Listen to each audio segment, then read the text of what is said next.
Porque assim, eu trabalho em hospital, né? E vejo muito anestesista caminhando para o lado de ser acupunturista.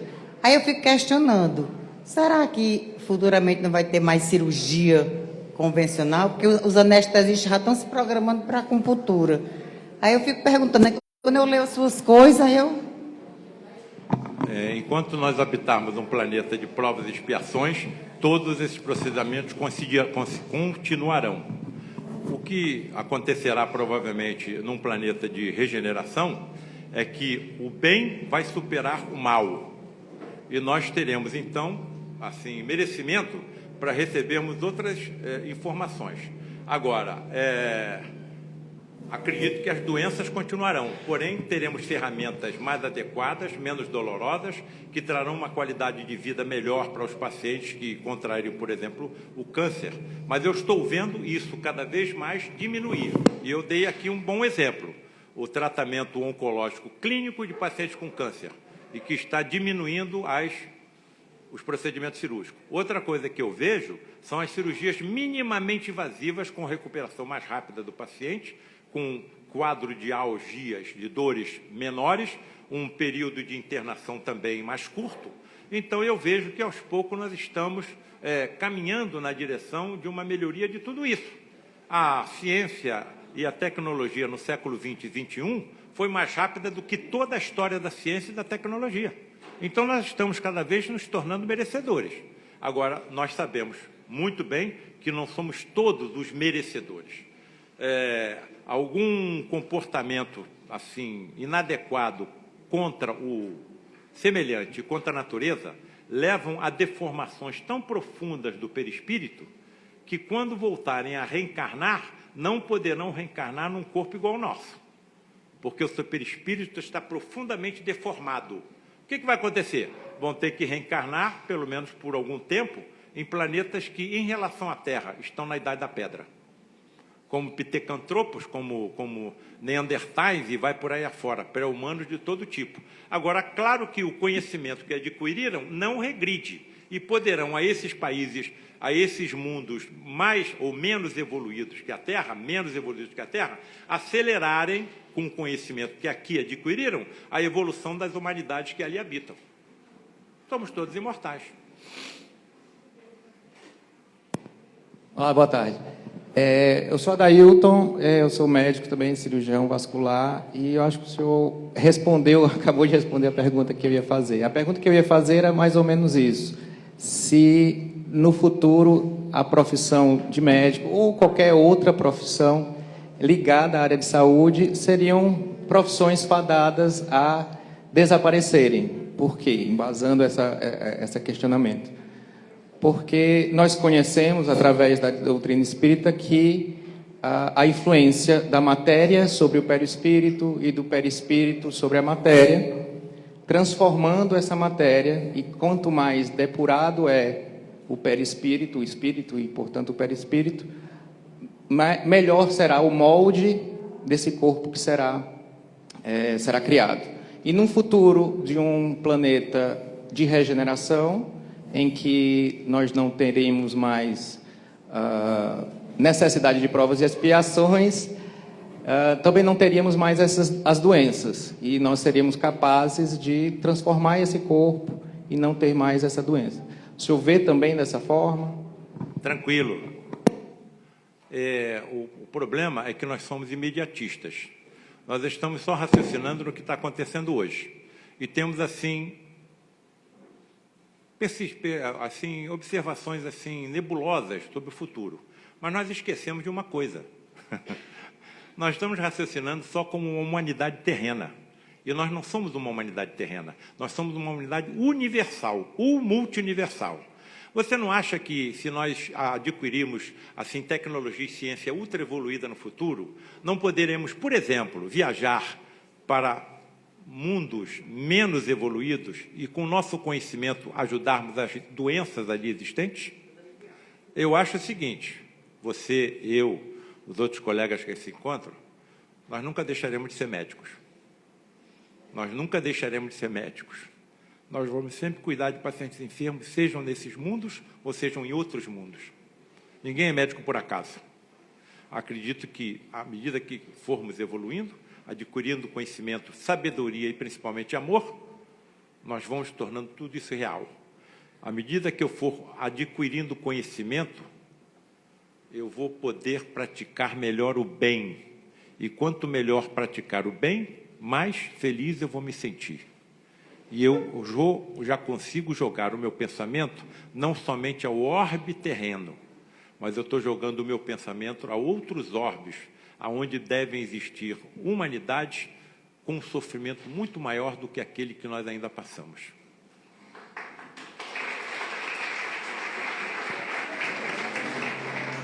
Doutor Paulo, bom, eu não entendo muito de medicina, para falar a verdade, nada, então a minha pergunta seria mais da natureza mediúnica, que no nosso primeiro tempo o senhor nos informou que no fenômeno da materialização do espírito, embora se pudesse perceber claramente, visivelmente, ser um espírito diferente do médium, né? A voz do espírito se assemelhava à voz do médium, e o senhor informou também que existia uma explicação. O senhor poderia nos dar esse detalhe, por gentileza? Isso está no livro do André Luiz, me parece que Missionário da Luz. A ambiência tem que ser adequada. O que o André Luiz coloca na descrição dele é que alguém chegou lá tendo tomado álcool ontem. O cara chegou exalando álcool, fluidos alcoólicos. Outra coisa que ele coloca é a inadequância, o pensamento inadequado de você querer que seus entes queridos, falecidos, ali se materializem. Você está pensando em ver, assim, cenas de circo. Nós não estamos no circo. Nós estamos num ambiente para tratamento de pessoas enfermas.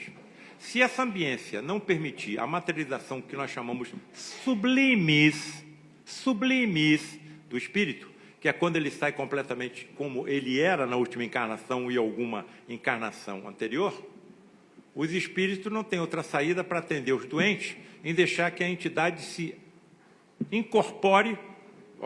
Não dá para me entender não, hein? Nem o André Luiz está entendendo. Ele só está descrevendo o que é que ele está vendo. Se incorpore no perispírito do médium. Quer dizer, o perispírito do médium se descola dele. Ele se incorpora no perispírito do médium, se recobre com partículas ou moléculas de ectoplasma e se torna materializado. Aí, quando isso acontece, quer dizer, está se materializando, incorporado no perispírito do médium, claro que ele vai se assemelhar ao médium, claro que a voz dele vai lembrar a voz do médium. Eu percebi isso, eu percebia isso. A voz do espírito materializado se assemelhava à voz do Gilberto Arruda. Mas tem uma explicação trazida pelo André Luiz. E, repito, essas informações mediúnicas, os pesquisadores do final do século XIX e no início do século XX não tinham. Então, nós temos um tesouro trazido pelo médium Francisco Cândido Xavier. Entendeu? Agora, eu me coloco também na mesma, assim, curiosidade científica sua. Essa é uma tortura, faz parte do meu karma.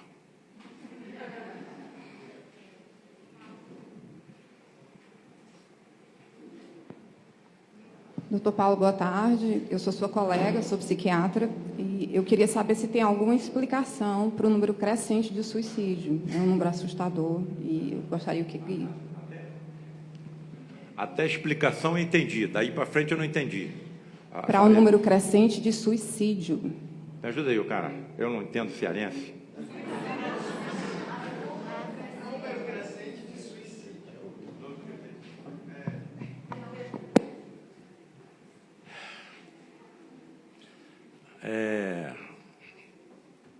Essa é uma das características do planeta de prova e expiação. Mais uma vez, eu vejo a importância da ciência. A sua pergunta é drástica. É uma pergunta que também me tortura, né? Lá no Lar de Frei Luiz, numa das nossas reuniões públicas, o espírito de uma jovem que se suicidou incorporou em um médium. E aí começou a chorar, arrependida. E um dos nossos lá colaboradores fez uma seguinte indagação minha irmã, nós sabemos o sofrimento que você está passando.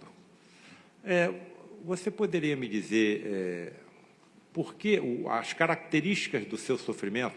Eu não teria feito essa pergunta, não, mas foi feita e ela respondeu: olha, o sofrimento pelo qual passamos é inenarrável em língua humana. É inenarrável em língua humana, em linguagem humana. Mas nada se compara à minha visão permanente. A visão dela não era um momento ou em outro, não. Era uma visão permanente.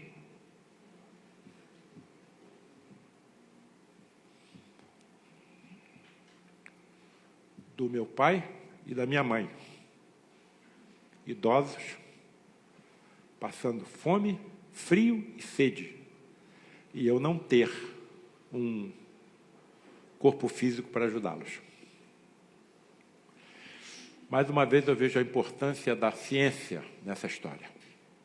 Se eu estou com 72 anos, se eu tiver com uma energia reencarnatória de 80 anos e agora der um tiro na cabeça, durante 8 anos eu vou sentir o projetil entrando no meu cérebro.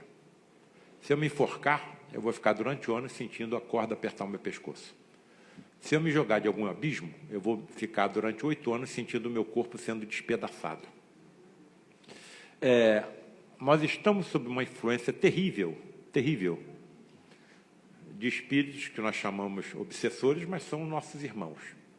E essa crescente carga de suicídios está relacionada a uma perseguição vingativa.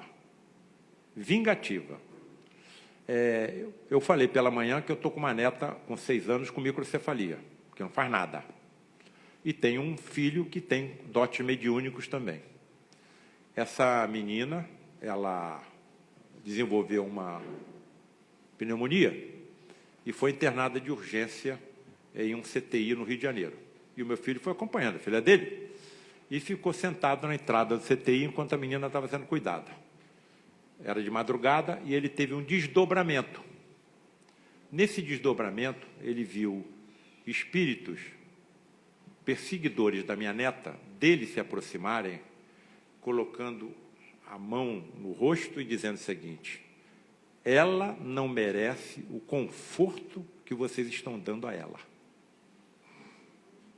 Bem, me parece que essa onda de suicídios está relacionada a perseguições mediúnicas obsessoras de entidades com o desejo de vingança. E intuem os nossos jovens, principalmente, para essa estrada. Outra vertente temível é a vertente das drogas. Quando eu desencarno e passo para o outro lado, eu não vou ter ópio, eu não vou ter crack, eu não vou ter maconha, eu não vou ter nicotina, eu não vou ter álcool. Então, o que eles fazem? Se aproximam de nós, principalmente dos jovens, e nos intuem, experimenta, entra, usa. E quando nós usamos essas drogas estupefacientes, fluidos deletérios e pesados de nós se desprendem e eles absorvem, diminuindo assim o seu sofrimento, o seu desespero. Eu tenho várias demonstrações do que eu estou te dizendo. Uma dessas aconteceu em 1983, você não era nem nascida. Um colega médico chegou com uma fotografia de um tabagista e me mostrou. Está aqui no computador. Os colegas quiserem, eu mostro. Está aqui no meu computador. E, Paulo César, por que você não usa? Eu sempre fui um inimigo ferrenho do tabagismo. Não do tabagista, mas do tabagismo. A nicotina leva uma dependência química igual qualquer outra droga dessas. E, além disso, o tabaco queimado tem uma partícula chamada 3,4-benzoquireno, que é um dos maiores cancerígenos químicos que a ciência conhece. Então, o tabagista, para mim, é um suicida. Então, eu sou contra o tabagismo. Paulo César, por que você não usa essa imagem nas suas apresentações? Eu olhei, mas não é possível. É isso mesmo que você está vendo. Está aqui, no meu computador. Na fumaça do cigarro, um fumante foi envolvido num escândalo no Rio de Janeiro, em 1983, e o jornal o Globo foi lá e fotografou ele fumando. A reportagem não tinha nada a ver com câncer, nada a ver com tabagismo. Foram cobrir um evento. Na fumaça do cigarro se molda, com detalhes impressionantes, uma caratonha como se estivesse abocanhando a cabeça do tabagista. Se aquela fotografia fosse feita alguns segundos antes ou depois, nada apareceria. Cada um tem a opinião pessoal que queira. A minha opinião é a seguinte, olha, esse indivíduo devia ser um médico de efeitos físicos e que está acompanhado com um espírito obsessor que está absorvendo os fluidos da nicotina que ele está usando. E as moléculas de ectoplasma que se desprenderam desse médium moldaram a silhueta do obsessor. E, naquele momento exato, a fumaça do cigarro acompanhou. Eu acho que era importante você ver isso aqui no meu computador. Então, vem cá, meu neto.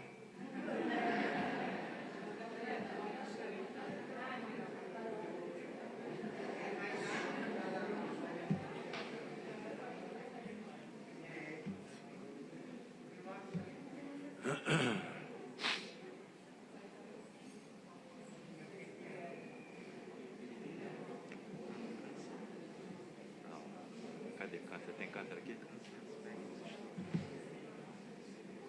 Não vou mostrar tudo não, porque provavelmente é uma palestra que eu vou fazer no ano que vem. Apaga a luz aqui do lado.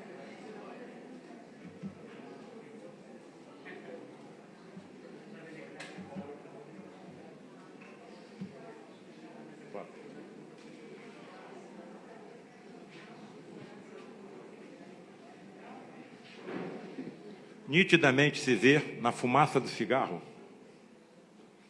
uma caratonha com uma bocarra aberta, 2 dentes incisivos, um nariz com asa do nariz e tudo, um olho, uma sobrancelha, uma basta cabeleira e uma orelha.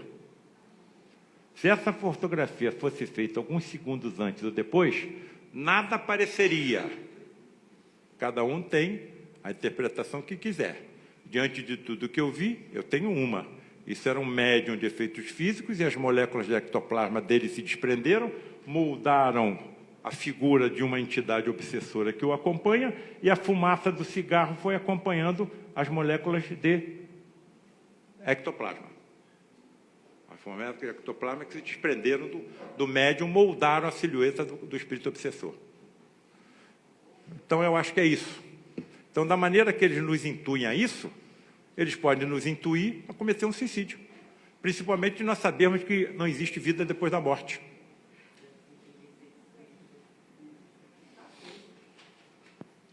Boa tarde, professor. Primeiramente, parabéns aí pela apresentação, pelas explicações. Eu tenho, na verdade, 4 perguntas, mas vou fazer apenas uma, os outros colegas têm que fazer perguntas. Mas a minha pergunta é o seguinte: o senhor falou em algum momento que o seu pai, na verdade, ele foi um médium, clarividente, e ele tanto via, sentia, e uma vez que a mediunidade, em alguns momentos, e aí é explicado, muitas vezes falado pelos espíritos, que ela, muitas vezes, ela é passada geneticamente, é uma forma que já vem, pelas questões já pré-existentes, através do DNA. E aí a minha pergunta é o seguinte: o senhor vê alguma coisa, já viu alguma coisa, e na sua concepção isso facilitaria a questão para a cirurgia? Como é teu nome, meu garotão? João Batista. Hã? João Batista.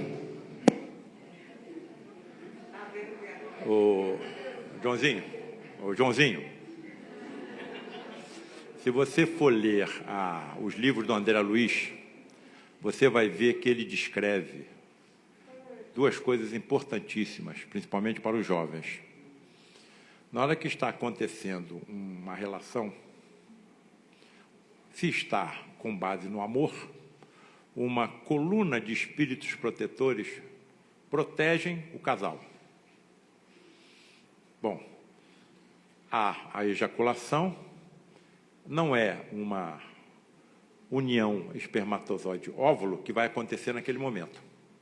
A união do espermatozoide com o óvulo demora horas e, às vezes, dias para acontecer. Enquanto os 300 milhões de espermatozoides são lançados na vagina feminina, já estão equipes de geneticistas acompanhando o processo. E, de acordo com a missão ou o karma que o espírito traga, eles selecionam exatamente o espermatozoide que vai alcançar o óvulo. Bem, se dentro dessa bagagem genética do espírito reencarnante estiver a missão da mediunidade, esses espíritos comandarão também a organização genética para que tenhamos como médiums os sentidos capazes de captar as energias mediúnicas. Então, não é obrigatoriamente pelo fato do meu pai ser médium que eu também seja. Meu filho tem esses dotes, tá certo? Mas eu não tenho. Tinha mais uma coisa importante para contar para você. Agora, foge um pouco da cabeça. Fala alto.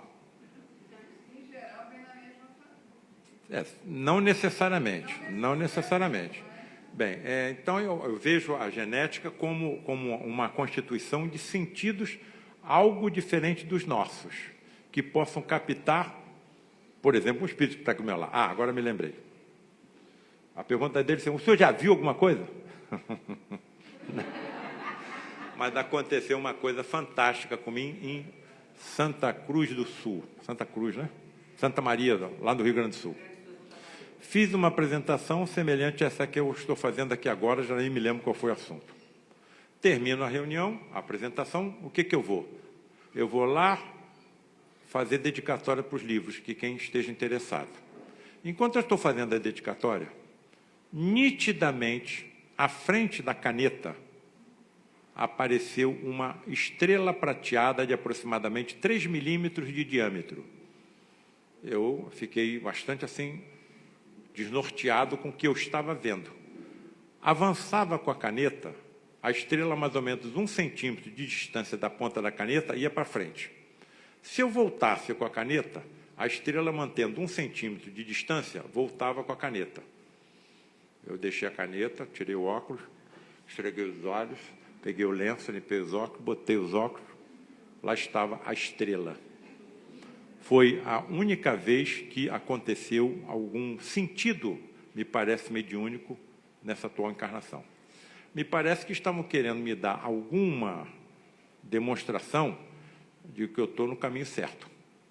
Então, vejo que a sua pergunta é muito importante, mas depende da nossa missão e da nossa bagagem kármica. E tudo isso está absolutamente controlado por geneticistas. E daí eu penso na decepção dessa equipe cuidadosamente selecionada quando é praticado um aborto criminoso.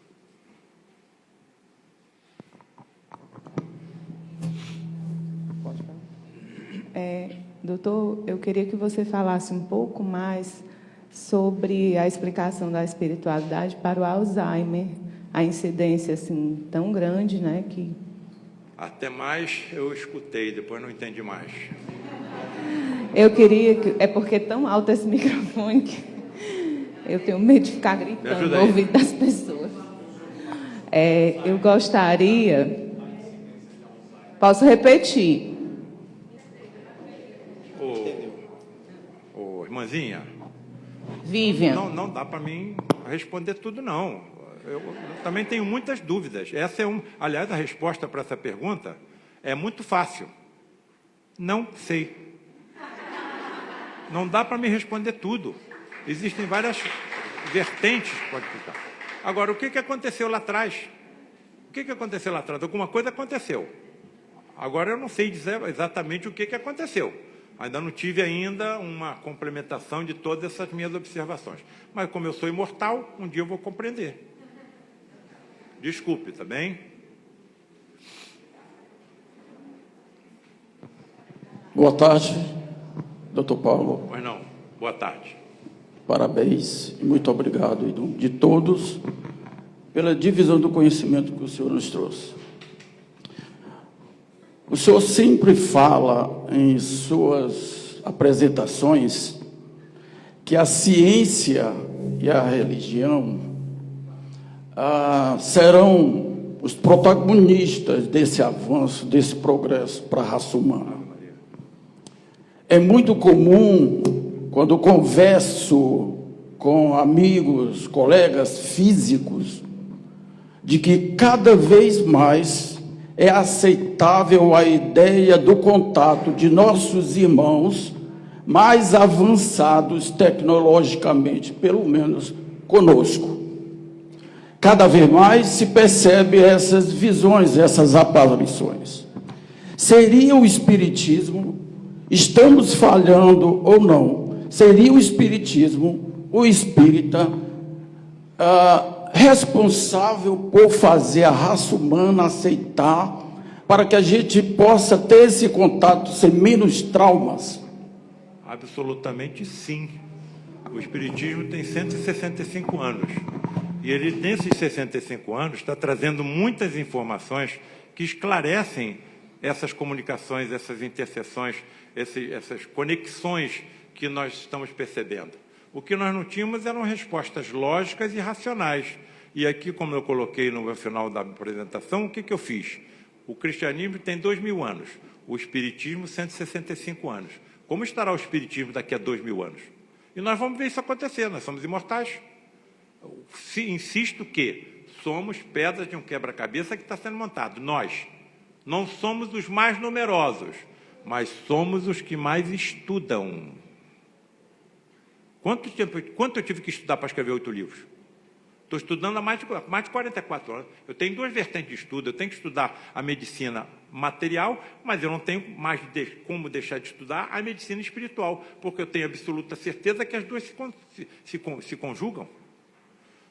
Eu tenho que passar aquilo que eu acho que é verdade, que convicções inabaláveis.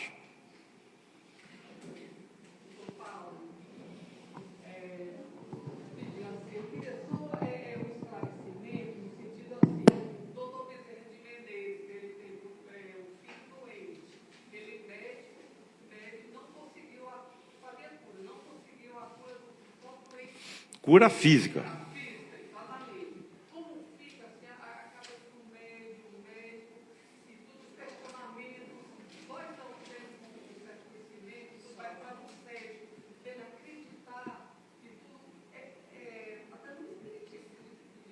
Daí está.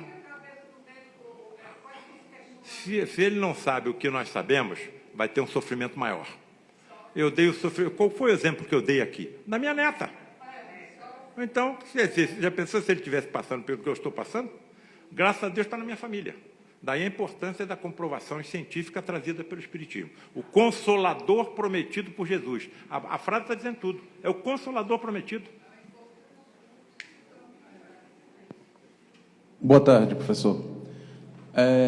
Como o senhor milita na academia, e sempre com a visão de juntar as ciências à religião, qual o seu papel lá na Faculdade de Medicina, em termos da grade da medicina física, conseguir trazer para dentro dessa grade, tranquilo, nem que seja uma disciplina optativa, mas que já dê um foco nessa orientação? Tranquilo. Primeiro, uma pergunta excelente, perfeita, exata. Você sabe o que está acontecendo nas faculdades de medicina? Estão sendo criadas ligas de estudo da espiritualidade, da ciência, da medicina, da saúde. E sabe quem é que está criando essas ligas? Não são as direções, nem são os professores, são os alunos. E me convidam para falar sobre o que eu falei aqui. Então, eu acho que não tem mais volta. São espíritos que estão chegando com essas missões. Já 6 faculdades de medicina no país já colocaram a espiritualidade como cadeira obrigatória. Cadeira obrigatória. Então, é só questão de tempo. Está se ampliando, está se espalhando pelo planeta inteiro. É só questão de tempo. Né? Nós estamos vendo isso acontecer. E nós estamos colaborando para que isso aconteça de forma cada vez mais rápida. Pois não? Boa tarde, Boa doutor. tarde. Na verdade, não é bem uma pergunta, é só uma adição, tá? Fizeram uma pergunta sobre o Alzheimer e eu li um livro espírita mesmo, o nome é Entrevista com os Espíritos, e tem um capítulo, o 3º capítulo, se eu não me engano, que entrevista espíritos que na encarnação tiveram experiência com o Alzheimer. E o livro em si me trouxe muitas respostas para algumas questões assim que eu tinha perguntas, então eu achei que era uma boa adição falar sobre isso para quem tiver curiosidade também. Entrevista com os Espíritos, o nome do livro. Muito obrigado, hein? Ajudou bastante.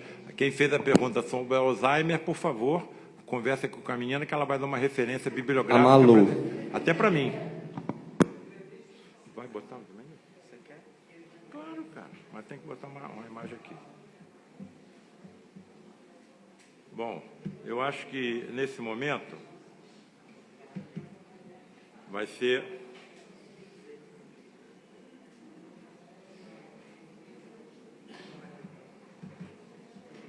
Está lá, a imagem está lá? Bota essa imagem para mim. Apaga a luz aqui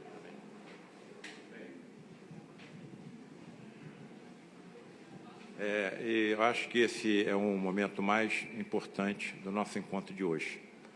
Eu gostaria que agora todos nós nos concentrássemos em todos aqueles que nós achamos que estão, de alguma forma, precisando das energias que foram aqui geradas. Entes queridos, amigos, companheiros, até aqueles que de alguma forma se consideram nossos inimigos. Nos concentramos então na figura da Maria, daquela que é a mãe dos deserdados, dos que tropeçam e dos que sofrem. Ave Maria, Senhora do Amor, que ampara e redime. Ai do mundo se não fora a vossa missão sublime, cheia de graça e bondade. É por vós que conhecemos a eterna revelação da vida nos seus dons mais supremos. O Senhor sempre é convosco, mensageira da ternura, providência dos que choram nas sombras da desventura. Bendita sois vós, ó Rainha, estrela da humanidade, rosa mística da fé, lírio puro da humildade.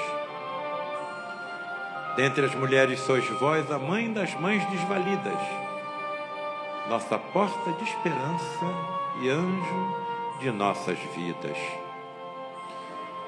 Bendito é o fruto imortal da vossa missão de luz, desde a paz da manjedoura, as dores além da cruz. Que assim sejas para sempre, ó Divina Soberana, o refúgio dos que padecem nas dores da luta humana. Ave Maria, Senhora do Amor, que ampara e redime. Ai do mundo se não fora a vossa missão sublime. Graças a Deus. Assim seja.